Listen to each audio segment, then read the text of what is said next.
En à peine quelques décennies, la surface d'océan recouverte par la glace en hiver n'a cessé de diminuer. En cause, la hausse des températures mondiales. Aujourd'hui, la zone arctique se réchauffe 2 fois plus vite que le reste du globe. Pour la première fois dans l'histoire des statistiques recueillies, les températures ont atteint en Sibérie les 38 degrés Celsius en juin 2020, du jamais vu au-delà du cercle polaire arctique.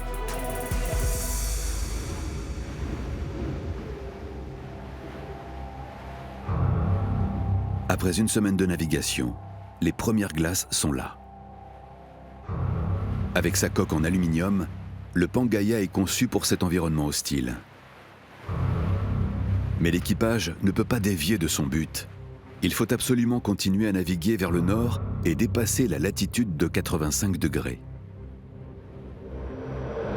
À bord, Bernard, Borghi et Mike tentent de trouver les brèches d'eau encore navigables pour que le voilier puisse se faufiler entre les étendues de glace. Heure par heure, les 3 hommes consultent l'évolution des images satellites qu'ils reçoivent de leurs spécialistes basés en Norvège et tentent de choisir la meilleure route possible. Mais la banquise est un adversaire coriace. Elle bouge en permanence. C'est pas facile de se positionner sur la photo satellite, quoi. Alors là, il faut, à un moment donné, on rentre dans des veines d'eau ouvertes qui mènent à des cul-de-sac, quoi. Seule solution pour que le Pangaea évite les zones où les glaces sont trop épaisses, mettre un membre de l'équipage au sommet du mât en permanence pour observer le plus loin possible et choisir la meilleure trajectoire. Derrière ces 2 plaques, à bâbord, il y a de la glace qu'on va devoir briser. C'est sur le côté gauche que la glace a l'air le plus fragile. Il y avait une personne en haut du mât, il y avait une personne à l'avant du bateau aussi qui regardait un peu le plus proche possible. Et puis après, il y avait 2 personnes qui étaient derrière pour contrôler le gouvernail du bateau, qui pouvaient remonter et s'y toucher de la glace. Une rotation des équipes est prévue afin que chacun puisse se reposer un peu. Mais la banquise leur joue des tours en permanence. On rentre dans la glace, on est bloqué, on fait demi-tour, on essaye. Il y a un moment que notre bateau il est pris dans un flaque d'eau entre les énormes glaces qui se forment autour de nous. On casse des choses, c'est la galère. À bord, la tension monte. Plus les températures refroidissent, plus la glace autour d'eux devient menaçante. Si le bateau se retrouvait bloqué dans les glaces sans possibilité de faire demi-tour, l'équipage serait coincé ici jusqu'au printemps et l'expédition serait tout simplement impossible.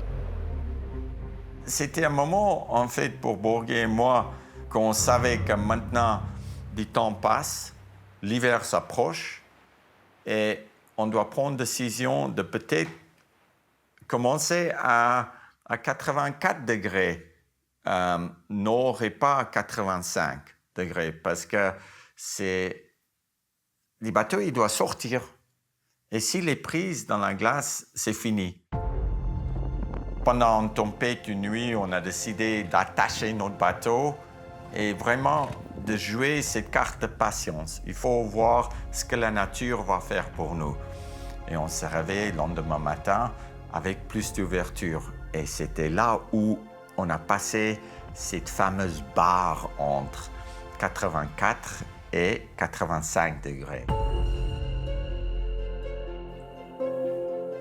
Quand on était sur le pont et qu'on voyait les coordonnées GPS défiler, et il y avait Bernard, Borghi et Mike, et les 3 en unisson, ils étaient en train de regarder ces points GPS et voir les chiffres défiler, et tout d'un coup, on est passé au-delà de 85 nord. 59, 9 85 ouais. Ils étaient tellement heureux. Ça voulait dire qu'enfin, il fallait qu'on trouve un endroit pour commencer cette aventure.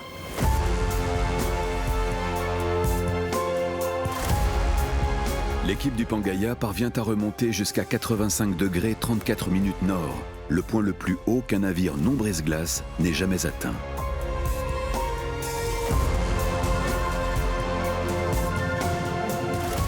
Il y a d'autres bateaux qui sont montés aussi nord, mais dans l'idée de rester bloqués, quoi.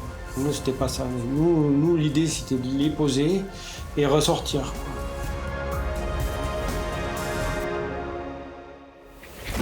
Mais Mais pas de quoi être fier. Ce record est surtout le symbole des changements climatiques qui transforment l'océan Arctique. Et c'est peut-être aussi grâce à ça que cette aventure est possible.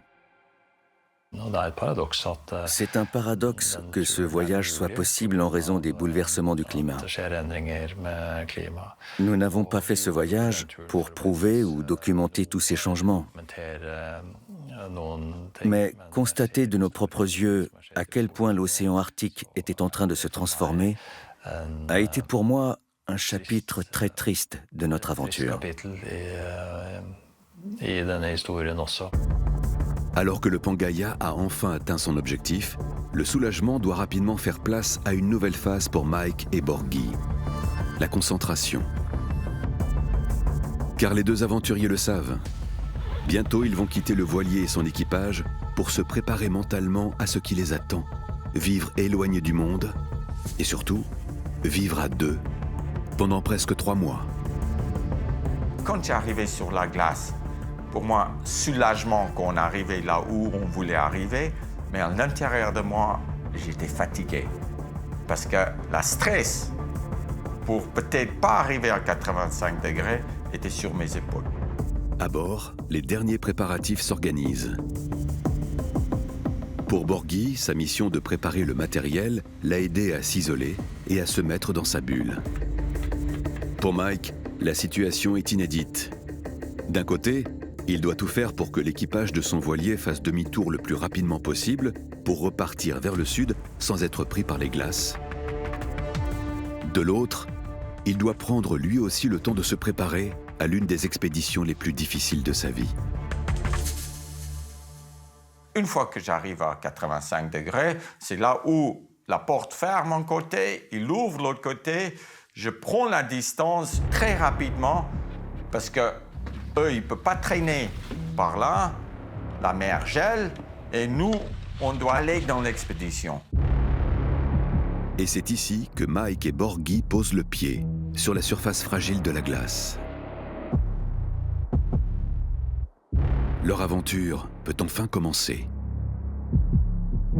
C'est seulement quand on est arrivé et qu'on a mis les pieds sur de la glace assez solide et qu'on a décidé que c'était l'endroit où ils allaient commencer leur aventure que j'ai réalisé que je laissais mon papa sur cette glace flottante au milieu de l'Arctique et que nous, on allait rebrousser chemin et retrouver la civilisation 2 semaines plus tard. Et ça m'a percuté. Quand je me retrouvais sur la glace, j'ai réalisé que là, c'est la pointe de non-retour.